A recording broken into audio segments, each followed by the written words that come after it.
The past couple of seasons, George Pickens has been rumored to be traded from the Pittsburgh Steelers. Places like Green Bay was interested, and also in Dallas Cowboys. And well, that just happened. But before we get into the video real quick, I do want to say if you do like the NFL or a huge Packer fan like me, hit that subscribe button because it takes 2 seconds. You know, it helps support the channel, of course.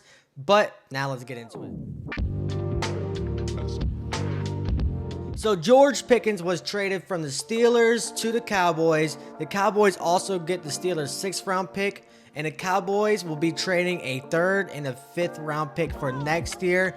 And I thought that George Pickens was not going to end up being traded just because he has 1 year left on his contract, but B, I thought it'd be at least a 2nd round pick. But then again, you know, the trade market is really weird with wide receivers. Even if you're really good and really young, I really don't know how the trade market even works anymore because it's just all over the place. But he's only 24 years old, and he was the 2nd round pick in the 2022 draft from the Pittsburgh Steelers, coming out of Georgia, and he had a lot of potential coming out from there. He played with Pittsburgh for 3 full seasons, putting up 800 yards in his rookie year with 4 touchdowns. 2023 was his best year by far with 1,100 yards and 5 touchdowns. And last year, he had some good moments. He had some bad moments, unfortunately, but still put up 900 yards and 3 touchdowns. Last year, the only issue with him, well, not the only issue, we'll talk about his other issues here in a minute, but on the field issues was his drop. But other than that, he had a lot of great contested catches. You know, he played most of the year, even the first couple of years.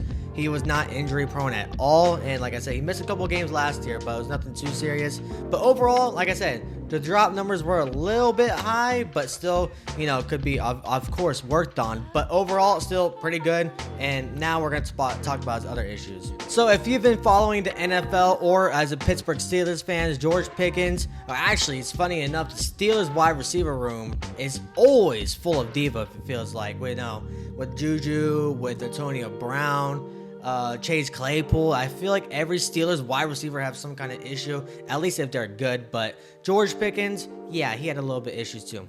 On the field issues, like not just his gameplay, but the way he plays, he's been penalized 10 times. I'm sorry, fined 10 times for the NFL, and he's only played 3 seasons. That is a lot of fines, and that is just so irrelevant. But now talking about his off-the-field issues, for the past couple of years, he's been complaining about his target share with Russell Wilson. Well, at least last year, let's say.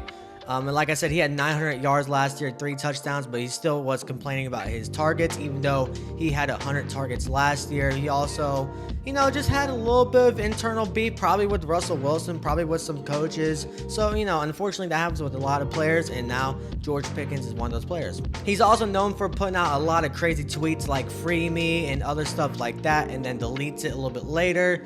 So I feel like his emotions get the best of him. Unfortunately, he's still very young, 24 years old, just turning 24, by the way. So these, you know, issues can possibly get flushed out of him really quick. And I do want to say he's not like a bad guy or anything. It's not like a lot of people hate him, but he just has a lot of internal issues, probably. Like I said, complaining about, you know, his target shares, you know, probably not getting the ball enough, like I just said. So it's not like he's a terrible teammate. It's not like he's a terrible human being by any choice, or like, I'm not saying like that at all. I'm just saying he has a couple issues that has been very public. But I do think that a change of scenery was definitely necessary for him going to the Cowboys, as now a for sure solidified number 2 wide receiver. I think this was a massive move for the Cowboys. Like I just mentioned, he will be a number 2 wide receiver with the Cowboys. Of course, CeeDee Lamb being a number 1 and ahead of Kevontae Turbin. So the Cowboys desperately needed a number 2 wide receiver. This was definitely one of the biggest holes for the Cowboys. You know, again, the number 1 CeeDee,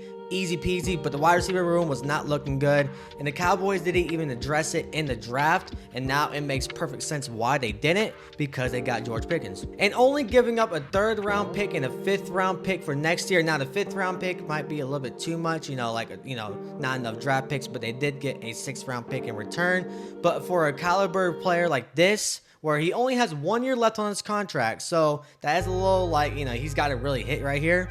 I think it's a massive move. Like I mentioned already a couple of times too, he's only have 1 year left on his contract, and he's projected between $20 and $30 million per year after this year, of course, if he gets re-signed. So most likely not gonna end up returning, or unless I've seen some crazier things happen. But again, I think this is the perfect 1 year rental for the Cowboys. And now we're gonna talk about the Steelers, in which I understand the move, why they traded him, of course, because I feel like he needed a change of scenery, and of course, you know, but I just don't know about the Steelers right now. That leaves the wide receiver room in Pittsburgh with DK Metcalf, who they just traded this offseason for, and they also got Robert Woods and Calvin Austin III, but other than that, a lot of scrubs. And also, they did not address a wide receiver in the draft, so I just don't know about this one. Like I said, I understand why they traded him, because of his on-field issues, his off-field issues, and he has 1 year left on his contract.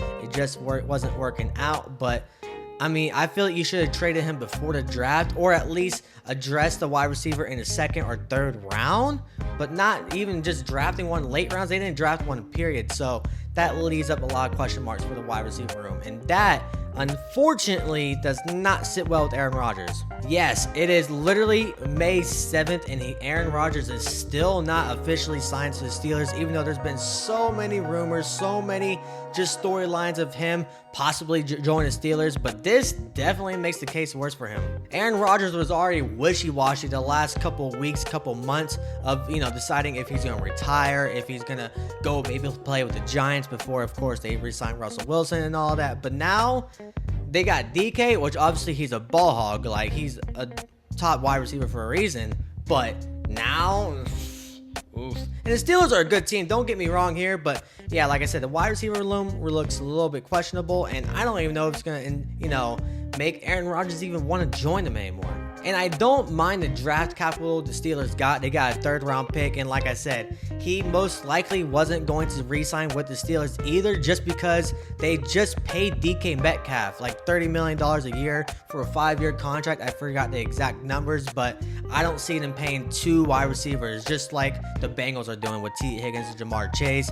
But so they at least got a 3rd round pick and a 5th round pick while giving up a 6th round pick. So I do like the compensation that the Steelers got, but I just don't understand the timing of it. And now their wide receiver room, again, for the 4th time, looks weird.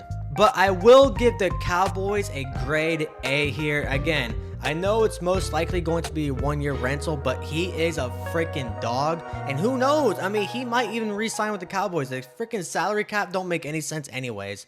But they're going to have to repay Micah Parsons next year. And like I said, they already got CD. They already got Dak Prescott with loads of money. But I like the 1 year rental. They only gave up a 3rd round pick, which is not bad at all for a wide receiver of this caliber and age. But also, I'm going to give the Steelers here a C+. Like I said, I understand the move. I understand why they did it. And at least they got a 3rd and a 5th round pick for next year, so they can at least address it next year. But the wide receiver room looks weird. We still don't even know what the quarterback room looks like. Like I said, officially not signed Aaron Rodgers yet. So I'm going to give the Steelers here a C+. But leave your comments down below, your biggest reaction of this trade. Do you like it? Do you not like it? If you're a Cowboys or a Steelers fans. But yeah, I'm out of here. Deuces.